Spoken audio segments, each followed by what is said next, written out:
l'avenir en commune, liste sociale, écologique et inclusive. Alors pourquoi sociale?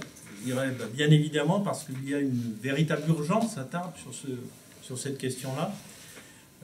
Parce qu'en effet, après, je dirais, 19 ans de mandat de la droite et des équipes successives de Gérard Trémège, il y a un constat qui s'impose et qui est particulièrement sévère. Alors ce constat, ce n'est pas la liste L'Avenir en commune qui le fait, mais vous avez la Cour des comptes, vous avez l'INSEE, qui, à longueur de rapports et d'études, nous disent et nous délivrent une image de la ville de Tarbes et de ses habitants en souffrance, il faut le dire, et en grande difficulté. En grande difficulté parce que nous avons une ville qui se dépeuple. On va pas revenir très loin, mais en 68, on avait encore 55 000 habitants ici. On est plus de 40 000. Et en 99, on était un peu plus de 46 000 habitants. Donc ça veut dire que sur les 3 mandats successifs de M. Trémège, nous avons perdu plus de 6 000 habitants. On a perdu des emplois, on a perdu de la population. On a une ville dont la moyenne d'âge s'accroît, en dépit du fait qu'on a un pôle universitaire. Donc, on a un taux de chômage qui est largement supérieur à la moyenne nationale et à la moyenne régionale, puisque sur la ville de Tarbes, c'est plus de 20%. Et tout ça, lorsqu'on délivre ces chiffres, ils ne sont pas désincarnés, ces chiffres.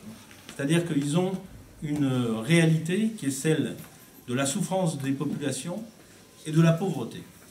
C'est une ville qui s'appauvrit. C'est une ville qui, aujourd'hui, le taux moyen de pauvreté dans la ville de Tarbes, c'est 24%. Et si on regarde de plus près la population la plus jeune, c'est-à-dire moins de 30 ans, on est sur des taux supérieurs à 30%. Donc, lorsqu'on dit une liste sociale, c'est parce qu'effectivement, aujourd'hui, dans cette ville, il y a des habitants en souffrance, et il y a un besoin, je dirais, évident de mener des politiques sociales et de répondre à cette précarité qui s'installe. Quand je parle d'urgence sociale, on veut parler notamment de la question des services publics. Dans les services publics, il y a aussi, et vous le savez, je dirais au premier rang des préoccupations des Français et des habitants de la ville de Tarbes, la question de la santé et de la prise en charge, des personnes. Sur la question de la santé, bien évidemment, nous refusons ce qui est en train de se passer dans notre ville et à l'échelle du département, c'est-à-dire l'hôpital unique. Cet hôpital unique se traduira par une réduction de l'offre de soins, une réduction du nombre de lits et une réduction des personnels chargés de la prise en charge des habitants de la ville de Tarbes et au-delà de la ville de Tarbes. Donc bien entendu, ça sera un des points essentiels de notre programme, mais pas que celui-là au niveau de la santé, puisqu'il y aura également à évoquer la prise en charge des personnes âgées, la constitution de centres de santé. On verra que il nous semble que le maire actuel avance un certain nombre de propositions qui sont différentes de celles que nous allons présenter. L'hôpital est mal en point. L'hôpital est en voie d'effondrement. Et je ne parle pas de l'hôpital de Tarbes uniquement.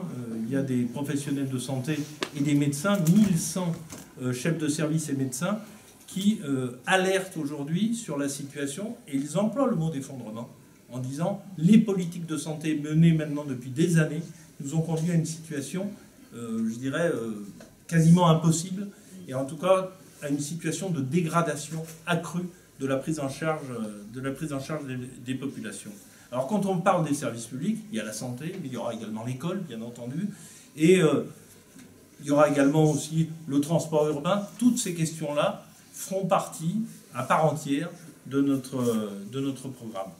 Lorsqu'on dit qu'il y a urgence sociale, je ne vais pas développer non plus la question du logement, puisque je laisserai le soin à Jean-Marie d'en parler. Nous avons une véritable problématique de logement sur la ville de Tarbes, qui n'est pas forcément une problématique de construction de logement, mais de logement vacant, de détérioration du logement, et notamment du logement social, et de véritables difficultés à ce niveau-là.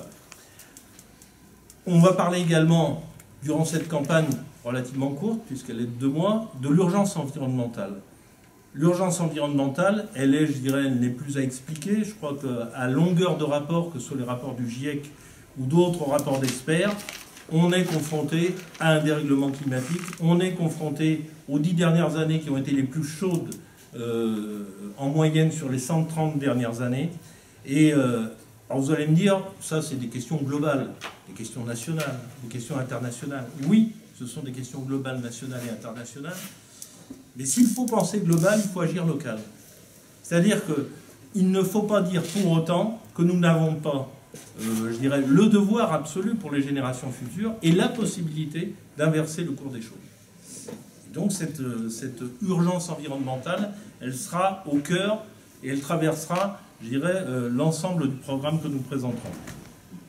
Alors quand je parle d'urgence environnementale, par exemple, il y a la rénovation énergétique, la réduction de la pollution atmosphérique. Est-ce que c'est possible? Bien entendu que c'est possible, si on parle également du transport urbain.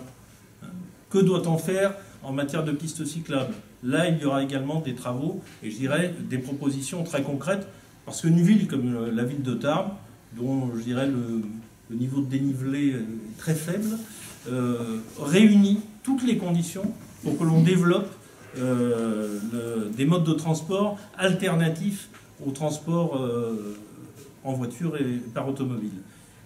Un chiffre quand même, 70% des Tarbais, pour rejoindre leur lieu de travail, 70% utilisent leur véhicule personnel.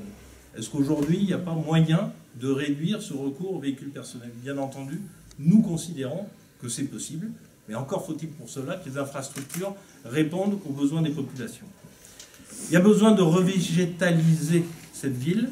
Il suffit de voir par exemple une aire de développement qui est celle de l'Arsenal, qui a été largement développée. Est-ce qu'elle nous a donné un peu, je dirais, de verdure non, on est face à une artificialisation des sols de plus en plus importante, et donc c'est contre ça qu'il faudra lutter. Il faut développer aussi des circuits courts, il faut développer le bio, il faut développer, pour ce qui est de la restauration collective, il faut avoir la volonté d'aller vers le 100% bio, et avec des recours à des circuits courts. Il faut utiliser le levier de la commande publique, pour faire en sorte que les normes sociales et environnementales soient respectées. Il y a toute une série de choses qui peuvent aujourd'hui être faites et qui n'ont pas été développées à la hauteur des nécessités durant les 3 mandats successifs de Gérard Trémel. Il y a également une question fondamentale. Je ne rentrerai pas dans les détails sur la question de l'eau et de la gestion de l'eau. L'eau, c'est notre bien commun. On sait également, j'ai parlé du dérèglement climatique, mais on sait que sur la question de l'eau, il y a également de grandes problématiques, que ce soit au niveau national et international. Et ce bien commun, nous considérons qu'il ne peut pas être géré entre des mains privées. Bon. À partir de là, comme on sait également que la compétence de la gestion de l'eau, au travers de la loi Notré, va intégrer et a intégré l'intercommunalité, va échapper progressivement, bien entendu, aux communes. Alors avec des conséquences très pratiques. Le fait qu'au 1er janvier 2020, ce soit la compétence de l'intercommunalité, il va y avoir des communes qui vont voir le prix de l'eau augmenter de manière automatique.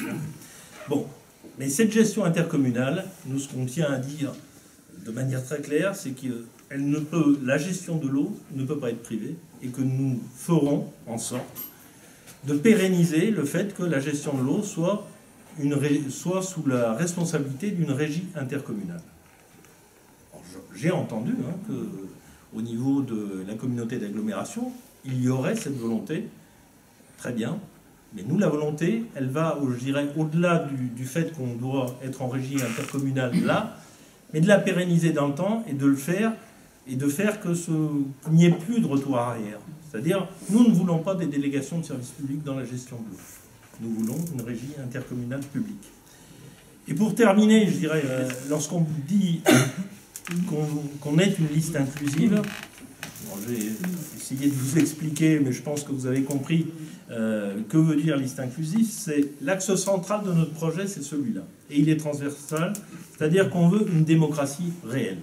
Une démocratie réelle qui ne doit pas se résumer à un bulletin de vote qui donnerait un blanc-seing au maire qui serait élu à l'issue du premier conseil municipal. C'est-à-dire que ce que nous combattons au niveau national, c'est-à-dire le refus de cette monarchie républicaine qu'a instauré la Ve République, nous considérons qu'il doit être combattu également à l'échelon communal. Parce qu'à l'échelon communal, nous avons également une dérive, ou en tout cas une situation constatée, où on voit trop souvent, et ça a été le cas ici, que des maires et des conseils municipaux, une fois élus, rendent assez peu de compte aux citoyens, et en fait les citoyens, on les revoit dans 6 ans, et ils sont peu participatifs dans les décisions et dans les politiques publiques qui sont menées. Donc ce que nous voulons, bien entendu, c'est pas de faire entrer, je dirais, des candidats dans des costumes actuels, hein, ce qu'on connaît actuellement, c'est-à-dire des notables, des maires, des conseillers municipaux, mais ce qu'on veut, c'est redessiner intégralement ce que doit être la démocratie locale. C'est ça.